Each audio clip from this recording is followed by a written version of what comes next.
শঙ্খধ্বনি করার মানে হচ্ছে আমাদের পঞ্চ ইন্দ্রিয়কে সতর্ক করা।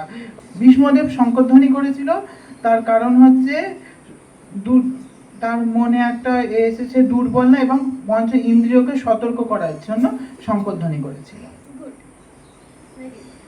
স্বয়ং ভীষ্মদেবও যখন শঙ্খধ্বনি বাজায় তাতেও কিন্তু এত আওয়াজ হয়নি, যাতে পাণ্ডব দলেরা যখন বাজিয়েছেন এবং তাদের যে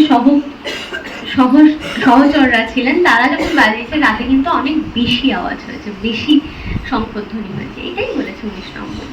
20 নম্বর বলে দিলাম যে কি যেন একটা বললেন অর্জুন, সেটা কি যেন বললেন, সেটা এখানে টুপি কন্টিনিউ রাখতে হবে,